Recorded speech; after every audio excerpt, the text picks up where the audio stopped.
At Christmas, my parents turned away my 11-year-old at the door. She had to walk home alone carrying every gift she'd brought and had to spend Christmas in an empty house. When I found out, I didn't shout. I took action. 5 hours later, their lives started to unravel. I got home late on Christmas night expecting an empty house, because my kid was supposed to be at my parents' place.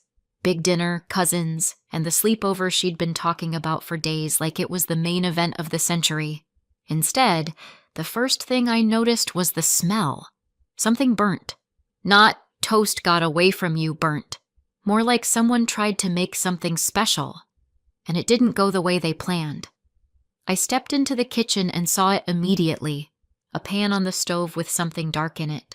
A plate on the table.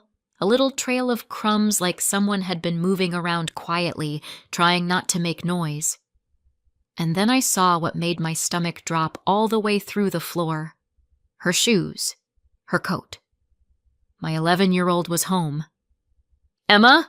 I called. "Hey," she answered right away.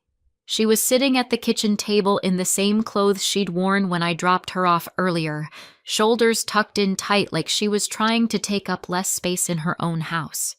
Not crying, not dramatic, just small. I stared at her for a second, trying to make reality line up. "You're supposed to be at Grandma and Grandpa's," I said. "I know." Her voice was too flat, like she'd practiced it. "Why are you here?"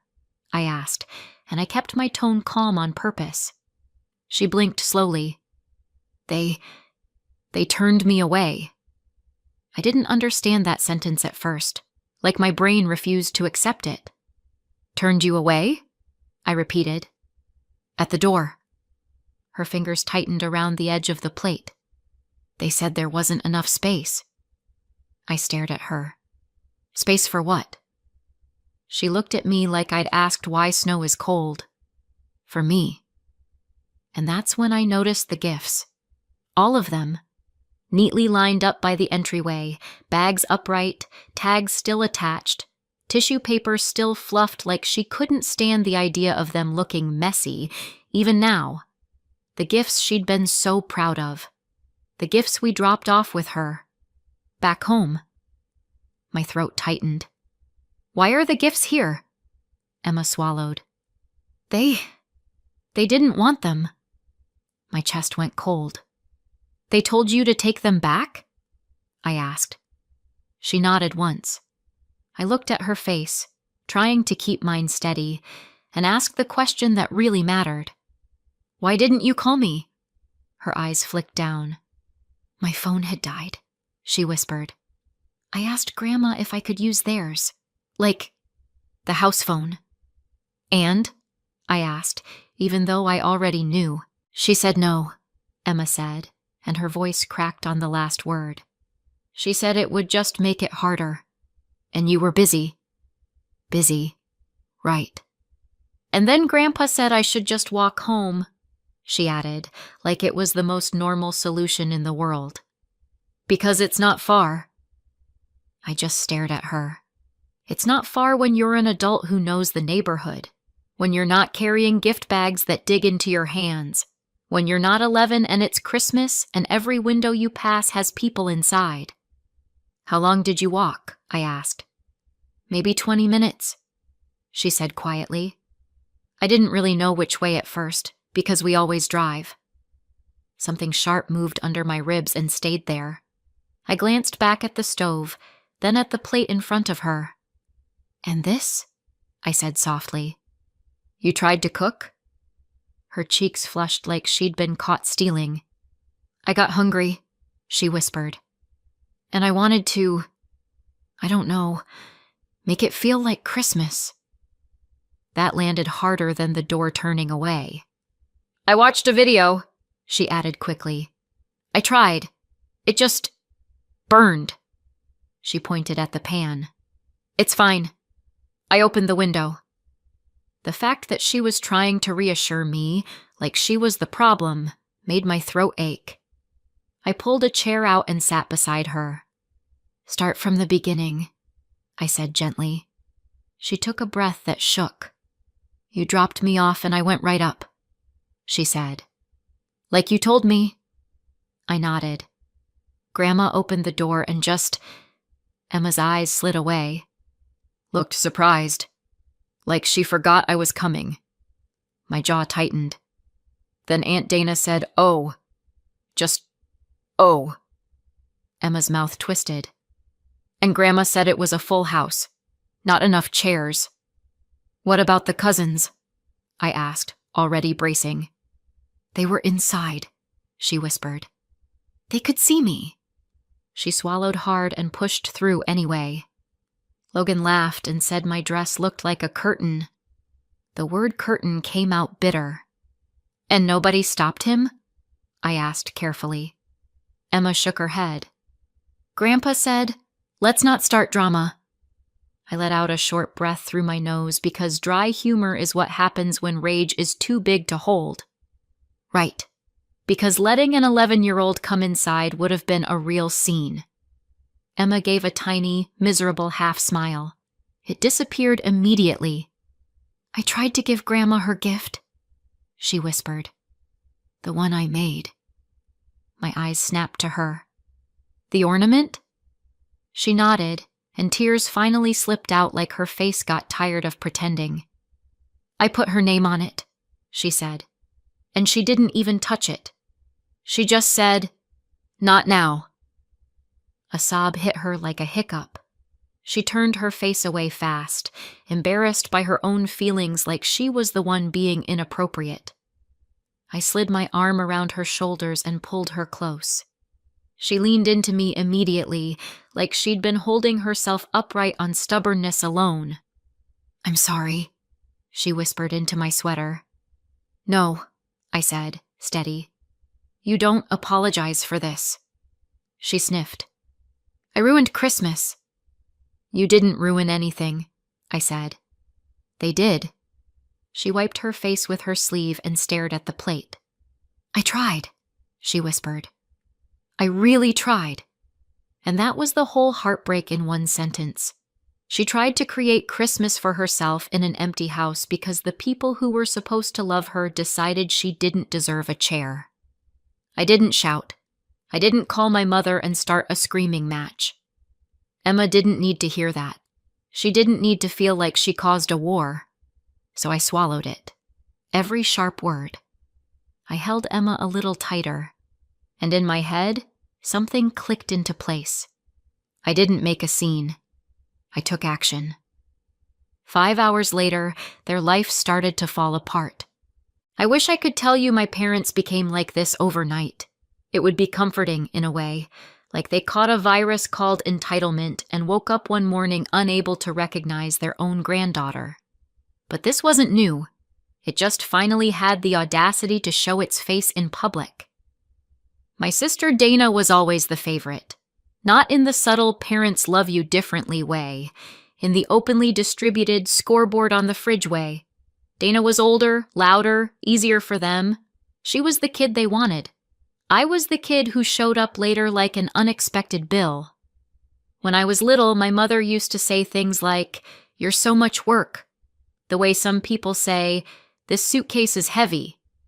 Not cruelly, worse, casually, like it was a fact of nature.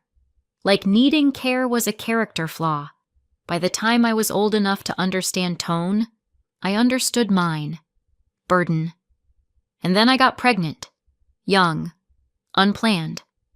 The father barely qualified as present for the part where you need an actual human being. He was around just enough to make promises and then vanish like smoke. I never walked into my parents' house and asked them to fund my life. I didn't have the energy for it. I was too busy being terrified. But they treated me like I'd already sent them an invoice. My father's first reaction was, "So what? We're supposed to pay for this?" My mother's was, "You're ruining this family." As if my pregnancy had personally set fire to their curtains, they bought me a onesie once. One. My mother held it up like she'd sponsored a small village. "See?" she told relatives. "We help her." Then she went back to her life. Dana, of course, played the part of concerned sister. She would show up with advice and disappear the second anything required actual effort. She'd cry when it made her look good. She'd talk about sacrifices she never made. I moved out. I raised Emma alone. I postponed college. I worked an office job because I needed steady hours and a paycheck that didn't bounce. I took evening classes when I could, the kind where you eat dinner out of a plastic container in your car and pretend that's normal. It wasn't glamorous. It was survival. And if I'm honest, survival suited me better than begging. The one person who didn't treat me like a mistake was my grandmother, Ruth. She never asked why I wasn't more careful. She never made me apologize for needing help. She just showed up in the ways she could. Grandma wasn't perfect. She was blunt. She was frugal to the point of comedy. She once told me, "If you buy something full price, you deserve what happens to you," like it was a moral principle. But she was love, in a family that treated love like a limited resource. As she got older, she developed leg issues, pain, weakness, the kind that makes short distances feel like mountains. She could still think clearly. She could still roast you with one sentence. But moving around became harder. And my parents? They acted like she was inconvenient. They'd call her to check in and then brag about it. They'd visit once a month, take a photo, and post it with captions like, "Family is everything." Then they'd leave and not come back. Dana was the same. If Grandma was a person, Dana forgot she existed. If Grandma was an inheritance, suddenly Dana cared deeply. I was the one who drove Grandma to appointments, the one who brought groceries, the one who learned how to help her safely so she wouldn't fall when she stood up.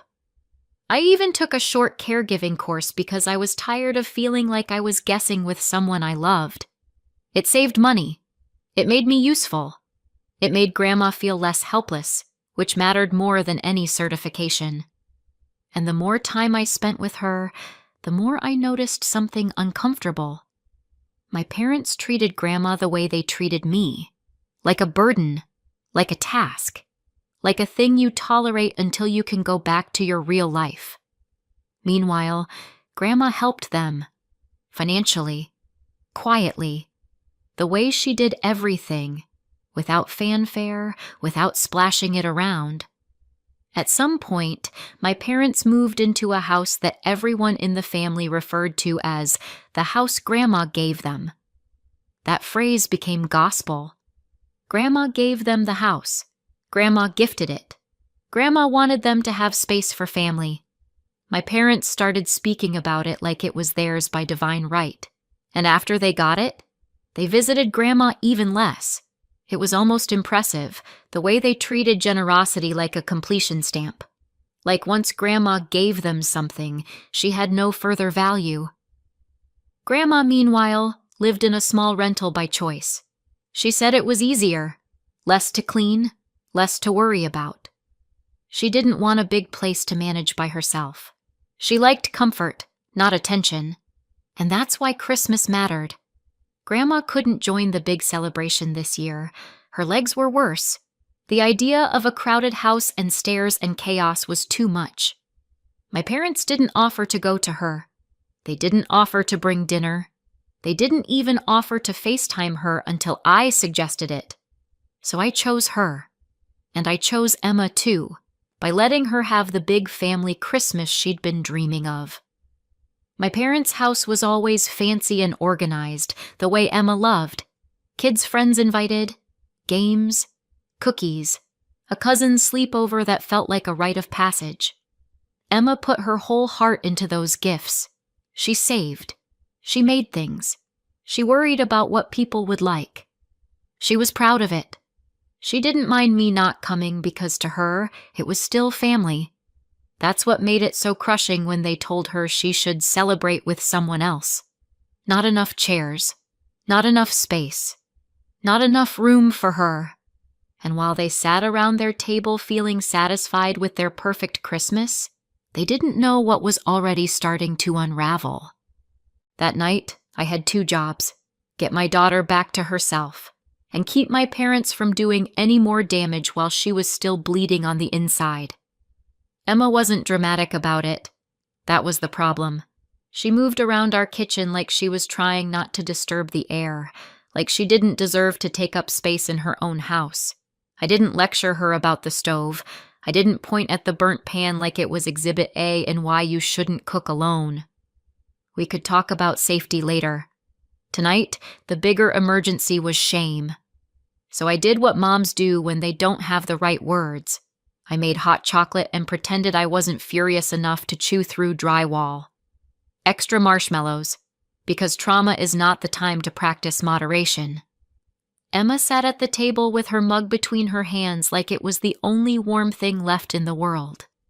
Every few minutes her eyes drifted to the gifts lined up by the door, still perfect, still unwanted. I kept catching myself thinking, I should drive over there. I should knock. I should make them say it to my face.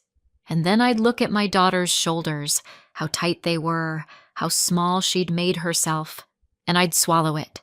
Because I wasn't going to turn her night into a screaming match soundtrack. Then my phone buzzed. Grandma Ruth. Not a long, chatty call. Grandma Ruth didn't do long and chatty unless she was giving you advice you didn't ask for. She did check-ins. Practical, efficient. I answered and put it on speaker because my hands were busy and because Emma's whole face lifted just hearing the ringtone. Hey, Grandma. Put me where I can see you, she said immediately. No hello. Grandma didn't waste time on greetings when she could be efficient with love. So I switched to video.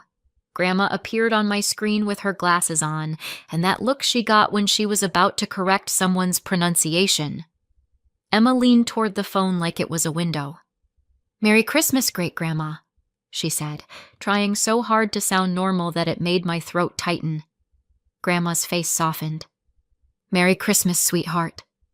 Emma smiled. It lasted half a second. Then it wobbled, and the tears showed up anyway. Quiet, stubborn tears she didn't want anyone to see. Grandma didn't miss it. Grandma never missed it. What happened? She asked, calm but sharp, like her brain had already started putting pieces together. Emma glanced at me with that kid panic. Don't get anyone in trouble. And then she broke anyway, because truth doesn't stay trapped forever.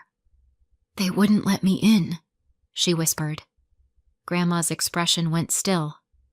Who? Grandma and Grandpa, Emma said, and her voice cracked.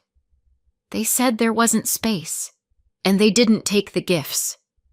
Grandma blinked once, slow. The kind of blink that means I am choosing my next words carefully because I don't want to say something that ends in arson. Emma wiped her face fast. I tried to use their phone, she added, like she needed to justify herself. Mine had died. I asked. They said no. Grandma's mouth tightened. And you walked home? Grandma asked. Emma nodded. Grandpa said it wasn't far. Grandma didn't raise her voice. She didn't need to. She looked straight at my daughter through the screen and said, Sweetheart, you listened to me. You did nothing wrong. Nothing. Emma made a little sound like she wanted to climb inside those words and live there. Grandma continued, You were polite. You brought gifts. You showed up. If anyone should be ashamed, it's the people who shut a child out at their door. Emma's chin trembled. I pulled her closer with my arm, and she leaned into me like she'd been holding herself up on pride alone. Grandma's gaze flicked to me. Kate. Yes, I said, already braced. Her voice sharpened. I gave them that house so they'd have space for family. Space. For family. I didn't interrupt. I didn't steer. I didn't feed her lines. I just sat there, holding my child, letting Grandma connect her own dots. Grandma's eyes narrowed. And they used that space to turn my great-grandchild away. I felt my stomach drop, because when Grandma got quiet, people got consequences. I won't allow it, she said. Grandma, I started, automatically, because I wasn't trying to light a match near gasoline. No, she cut in. My legs hurt. That's all. My brain works. I know, I said softly. Grandma's voice went even calmer. I'm going to undo it. I blinked. Undo what? The house, she said. I stared at the screen. Grandma, you can't ungift a house. Grandma's lips twitched, barely. You'd be surprised what you can do when people don't read paperwork. It sounded like a riddle. It sounded like a promise. Emma sniffed and wiped her face again, trying to pull herself together like she hadn't just been told she didn't deserve a chair. Grandma softened toward her. Finish your cocoa, she ordered gently. And next Christmas, you'll be where you belong. Emma nodded, small and careful. We ended the call a minute later. Grandma told Emma she loved her. Grandma told me to lock my doors.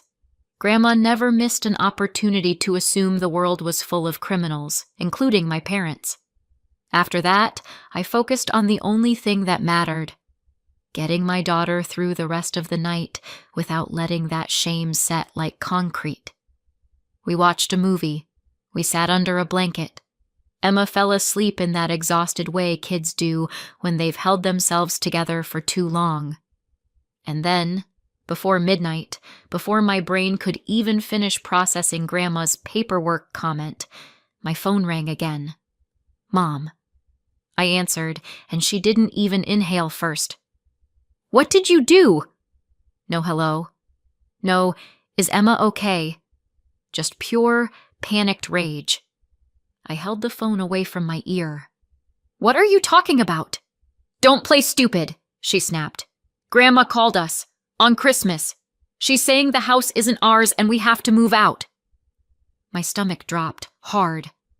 What? I said, genuinely. You think this is funny? She shrieked. While we were all celebrating, you went over there to poison her against us. I didn't. You're a snake, she spat. You've always been jealous. You've always wanted what we have. I stared at the dark kitchen, at the burnt pan, at the gifts lined up like a silent witness. I don't know what Grandma told you, I said carefully. But I didn't plan anything. I didn't even know. Oh, please, my mother snapped. You've been circling her like a vulture. Something in me went cold and clean. My daughter came home tonight, I said, low. She was turned away at your door. She walked home alone with gifts you refused to take. There was a pause. Half a second of silence where I could almost hear her brain searching for a way to make that not matter. Then she hissed, Don't change topics. Of course. You excluded a child, I said. On Christmas. We didn't have enough chairs, she snapped. And she was fine. You're raising her to be dramatic, just like you. She stood outside your door, I said, each word controlled. And you wouldn't even let her use your phone. My mother's voice rose. You should have kept her with you then.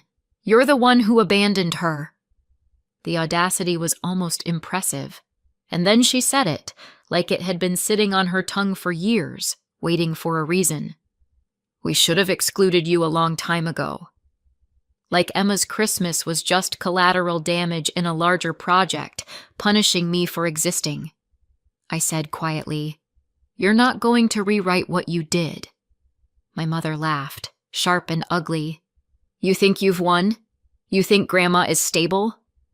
Then, in a voice that made my skin crawl, she added, We'll handle her. The line went dead. I stood in my kitchen, staring at my phone like it had turned into an animal. Grandma had said she would undo something. My mother was terrified. My daughter was asleep down the hall with tear tracks still faint on her face. And I still didn't understand how any of this was possible, only that something had started moving, and my parents were already trying to grab the wheel. The next morning, I called Grandma Ruth. No answer. I called again. Nothing. That by itself, didn't send me into a panic spiral immediately. Grandma was many things. Tech-savvy wasn't one of them. Sometimes she'd leave her phone in a drawer and forget the drawer existed.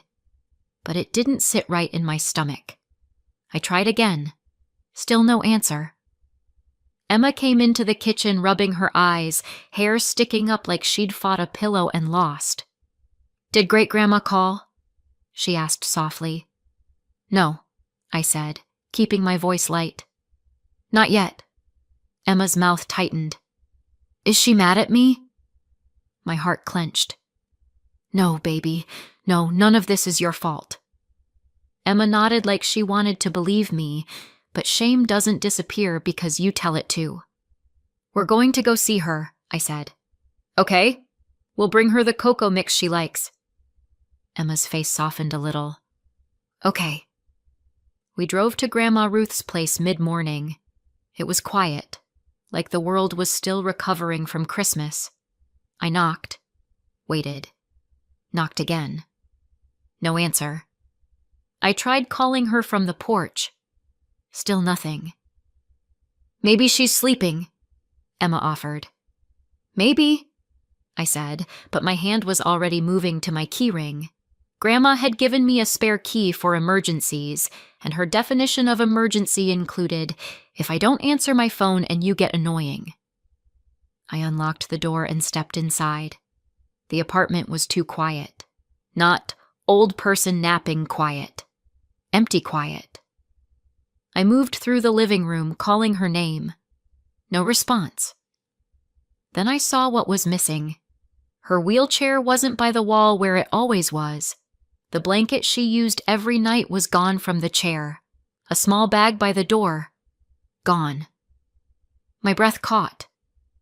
Emma's voice came from behind me, small. "Where is she?" "I don't know," I said, and my voice sounded like it belonged to someone else. I walked outside, hands shaking now, and went straight to the neighbor across the hall.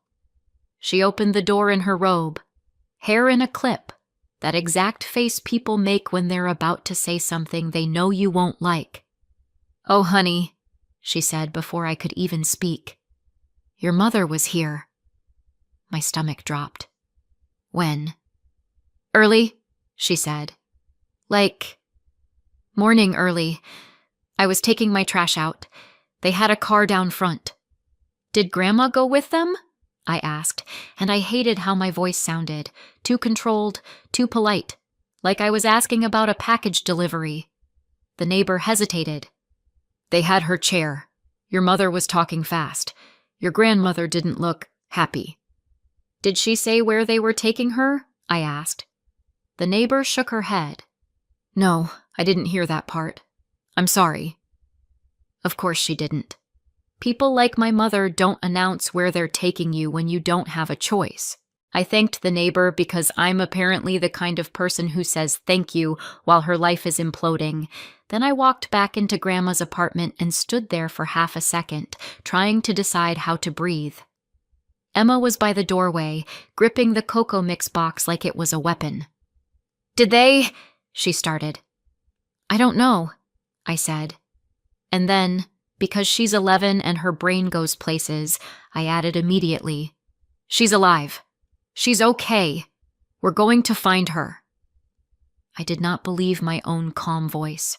I just needed her to borrow it. I called my mom, straight to voicemail. I called again. Voicemail. I called my dad. Voicemail. I stood in the hallway outside Grandma's place, staring at my phone like if I glared hard enough it would start behaving. Emma tugged my sleeve. Maybe they took her to their house? That was the first sensible idea anyone had said all morning. So we drove. The whole way there, I kept checking my mirrors like the world had suddenly become unsafe in a way I couldn't name.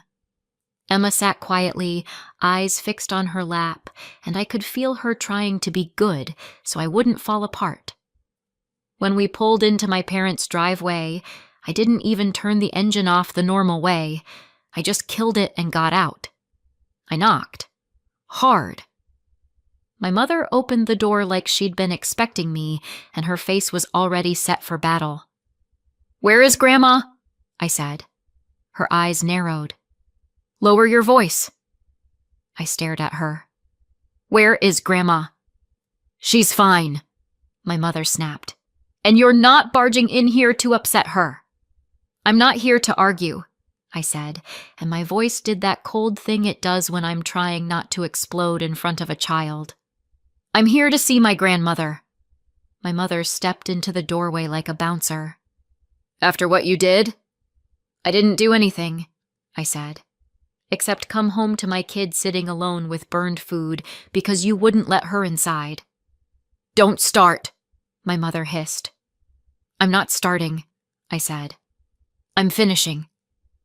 Emma stood behind me, very still. My mother glanced at her and then looked away like eye contact might make her feel something.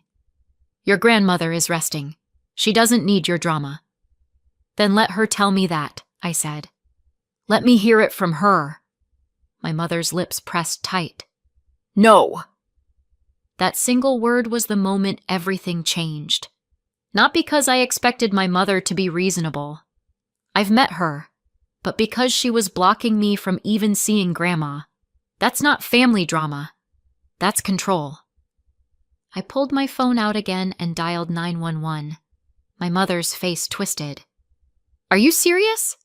"Yes," I said, and I didn't blink. "I'm serious." She made a sound like I was embarrassing her, which, honestly, was a nice break from her usual hobby of embarrassing me. I told the dispatcher exactly what I knew. My grandmother was missing from her home. Her mobility equipment and belongings were gone. My mother had taken her early that morning, and my family was refusing to let me confirm she was okay or even speak to her. I didn't give a speech. I didn't theorize. I just gave facts. Emma's hand slid into mine while we waited. Small, cold, trusting. When the officers arrived, my mother immediately switched into her "I pay taxes" voice. "Oh, good," she said brightly, like this was a neighborhood meeting. "There's been a misunderstanding." The officer didn't smile. "We need to see your grandmother." My mother's face tightened. "She's resting." "We still need to see her," he said. Same tone. Not rude. Not negotiable. My mother stalled just long enough to make my heart bang against my ribs. Then she stepped aside like she was being personally oppressed. Grandma was in the back room, in her wheelchair, blanket across her lap, eyes sharp. The second she saw me, something in my chest unclenched so hard it almost hurt. Relief hit first, then anger, right behind it. Emma made a small sound and moved forward before I could stop her. Grandma reached out and took her hand like she'd been waiting for that specific proof of life. "There you are," Grandma said, voice rough. Emma nodded, tears already forming. "I thought you were mad." Grandma's eyes flashed. "I'm mad at the right people." One of the officers crouched down a little. "Ma'am, are you okay? Are you here because you want to be?" Grandma didn't hesitate. "No!" My mother jumped in. "She's confused." Grandma turned her head slowly and said, "If you interrupt me again, I'm adding it to the list." The officer looked back at Grandma. "Do you want to leave?" "Yes," Grandma said. "Now." My mother's mouth opened, closed, opened again. It was like watching someone realize their favorite puppet learned how to cut strings. The officers didn't lecture anyone. They didn't do a courtroom monologue.